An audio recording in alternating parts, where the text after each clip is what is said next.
안녕하세요. 교연이 소입니다. 많은 분들이 삶에서 돌파가 일어나지 않고 주님의 뜻이 풀어지지 않는 데 대해 의문을 가집니다. 그러고는 급기야 하나님을 원망하시기도 하는데요. 왜 내 기도가 응답되지 않는 거냐고 하나님을 원망할 때에도 당연히 죄이지만 그 전에 하나님과 나 사이를 가로막는 것들 중에는 용서하지 못한 죄도 있을 수 있습니다.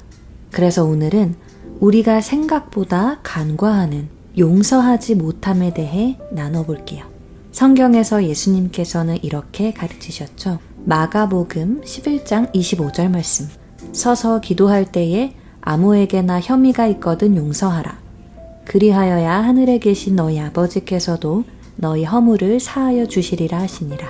마태복음 5장 22절에서 24절 말씀. 나는 너희에게 이르노니 형제에게 노하는 자마다 심판을 받게 되고 형제를 대하여 나가라 하는 자는 공회에 잡혀가게 되고 미련한 놈이라 하는 자는 지옥불에 들어가게 되리라.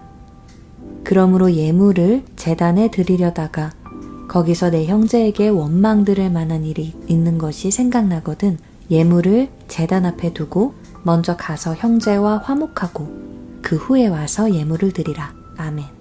왜 하나님께서는 예배보다도 용서를 먼저 하라고 가르치시는 걸까요? 예배 드리다가 불이 났다고 해봅시다. 당장 불부터 끄는 게 맞겠죠? 매우 위험하고 긴급한 상황이니까요. 이처럼 하나님께는 누군가를 향한 분노나 미움이 그만큼 긴급한 응급 상황과도 같은 겁니다. 하나님께서는 지금 예배가 중요한 게 아니고 헌금이 중요한 것도 아니고 기도도 중요하지 않고 어서 가서 불을 끄고 와라 라고 말씀하시는 거나 다름이 없습니다. 또 용서하지 못함은 우리가 독을 먹었을 때와도 같습니다. 우리가 독을 먹거나 독에 닿았다면 어떤가요? 독이 서서히 퍼집니다. 그리고 결국 우리 생명을 위협하죠. 누군가에 대한 미움이나 분노를 속에 품고 있으면 그것은 화가 되어 우리 생명을 위협합니다. 실제로 화를 품으면 화병이라는 질병에 걸리듯이 실제 우리 육신의 건강에도 좋지 않지만 영적 현실이 우리 삶에 풀어지는데 큰 걸림막이 돼서 우리의 삶에 하나님의 뜻이 아닌 것들이 자꾸 펼쳐지게 됩니다. 결국 여러분의 삶의 문제들이 반복되고 해결이 되지 않을 때 하나 긴급히 점검해 보셔야 할 부분이 바로 내가 혹시 누군가를 여전히 미워하고 용서하지 못하는 걸까 하는 겁니다. 사실 최근 저희 교회에서 이 용서하지 못함이라는 이슈에 대해 설교 말씀을 듣다가 저도 정말 신기한 경험을 해서 이 말씀을 준비하게 됐는데요. 말씀 중에 목사님이 지금 당장 하나님한테 물어봅시다. 여러분이 용서해야 할 사람들이 있는지 여쭤봅시다. 해서 바로 온 성도들이 눈을 감고 기도를 시작했습니다. 저는 좀 낙천적인 부분이 있어서 웬만해서는 화를 잘 내지 않고 불편하거나 부정적인 일들도 꽤 잘 잊어버리는 편이에요. 그래서 저는 매우 평온하게 누가 떠오를까 궁금한 마음으로 하나님의 응답을 기다렸습니다. 그런데 정말 생각지도 못한 사람이 떠올랐어요. 케빈이라는 이름이었는데 소름이 쫙 돋았습니다. 2018년 제가 한국으로 돌아올 때 런던에서 뮌헨으로 가는 비행기 안에서 벌어진 일이었습니다. 저 말고 아시아 사람은 안 보이더라고요. 이른 아침 작은 비행기라서 사람도 별로 없었습니다. 2시간 좀 안 되는 짧은 비행이지만 샌드위치와 물을 나눠주는데 그 케빈이라는 남자 승무원이 제가 자고 있지도 않은데 복도 자리에 앉은 저를 건너뛰고 옆자리 두 승객에게만 물이랑 샌드위치를 챙겨주는 거예요. 처음엔 물이었고 그 다음으로는 샌드위치도 건너뛰고 또 그냥 휙 가버려서 제가 독일어로 저기요? 하고 외쳤는데도 못 들은 척 그냥 카트를 끌고 가버렸습니다. 제 오른쪽 두 승객뿐만 아니라 제 왼쪽 3명의 승객도 놀라서 저를 쳐다보던 얼굴이 아직 기억이 납니다. 그런 인종차별 경험은 외국 생활 중에 처음 경험해봐서 정말 당황스러워서 제 얼굴이 달아오르는 게 느껴지더라고요. 그런 걸 모멸감이라고 하는 걸 처음 알았던 것 같습니다. 그래도 제가 침착하게 지나가는 다른 여승무원에게 케빈이라는 남자 승무원이 제가 자고 있지도 않은데 물과 샌드위치를 주지 않았고 다른 사람이 다 들리도록 불렀는데도 무시하고 가버렸다고 얘기했더니 그 승무원이 당황해서 어쩔 줄을 몰라 하면서 사과를 하고 저에게 무릎을 꿇듯이 낮은 자세로 샌드위치랑 물을 갖다 줬습니다. 독일 사람들이 히틀러 이후로 인종차별에 아주 민감해서 그분이 당황한 모습이 역력했습니다. 그런데 내릴 때에도 다른 승무원들은 다 저에게 인사를 하는데 그 케빈만 저에게 인사를 안 하더라고요.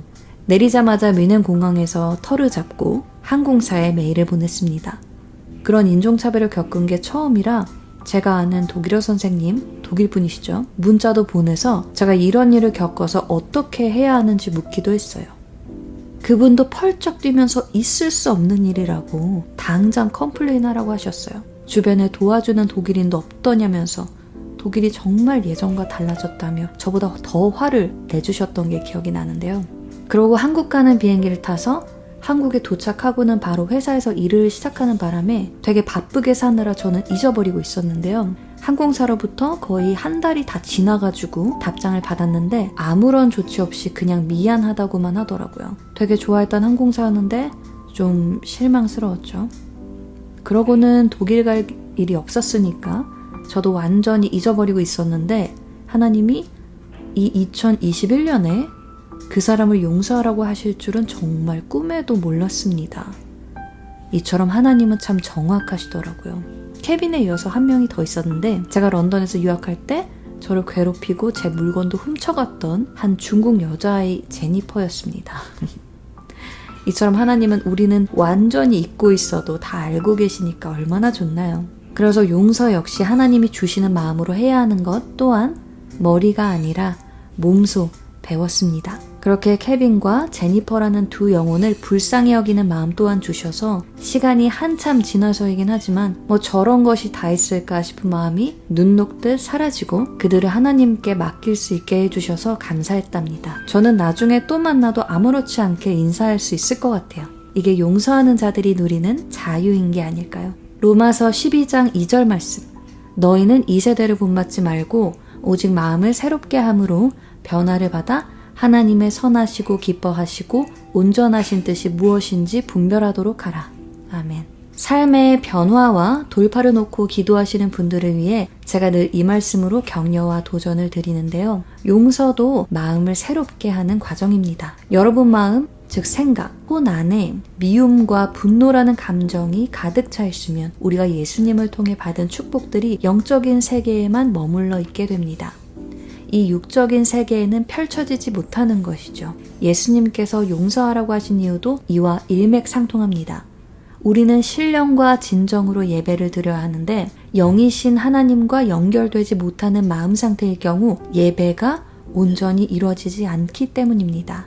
아유, 용서해줘야지, 죄니까. 이런 자포자기의 율법적인 자세가 아니라 내가 용서하지 않으면 결국 내 축복이 이 세계에 펼쳐지지 않고 하나님을 제대로 만나지 못하니까 결국 내 손해구나. 사랑의 하나님이 그걸 원치 않으시는구나. 이렇게 받아들여 주셔야겠습니다. 여러분의 삶에서 정말 쉽게 용서하지 못하는 사람들이 있을 수도 있을 텐데요. 저에게는 가족이었습니다. 10년 전 좀 율법적이긴 했지만 처음으로 하나님께서 교회 지체들을 통해 입술로라도 용서할 수 있도록 도우셨습니다. 그때 정말 100% 마음도 아니라 입술로 한 작은 순종이긴 했지만 예수님 믿고 처음으로 제대로 해본 용서였어요. 그런데 며칠 뒤 정말 놀라운 일이 일어났습니다. 하나님이 평생 학대를 일삼았던 엄마로부터 진심의 사과를 받게 해주셨습니다. 제게는 정말 지구가 망하지 않는 한 있을 수 없는 일이었거든요. 착한 딸, 그동안 엄마가 괴롭혀서 미안하다. 이런 말을 듣고 지금도 그 이후로 들어본 적 없는데 그래도 그건 제 인생에서 하나님이 살아계시다는 또 다른 증거로 남아 있습니다. 하나님과 저 사이에 재미있는 추억들이 참 많은데 그중 하나예요. 하나님 참 좋으신 분이죠. 그리고 하나님께서 그 이후에 주셨던 축복은 사명을 주셨어요. 북한에 대한 비전과 기쁜 소식을 전하는 자라는 사명을 주셨죠. 삶에서 풀리지 않는 부분들에 대한 답은 사실 이렇게 하나님과 친밀한 교제입니다. 한마디로 얘기하면 이렇게 쉬운데 어떻게 해야 할지 모르겠다 하시면 용서할 사람들부터 떠오르게 해달라 기도해 보시고 감동을 받으시면 용서하는 기도를 하시는 것도 하나님과의 친밀한 교제에 큰 도움이 될 겁니다. 그렇게 하나님과의 친밀한 교제를 통해 삶에서 풀어져야 할 영적인 축복들, 계시, 열린 문들과 같은 것들이 삶에 나타나게 될 겁니다. 많은 분들이 바라시는 결혼도요. 소희감성은 용서를 통한 여러분들의 돌파를 응원합니다. 감사합니다.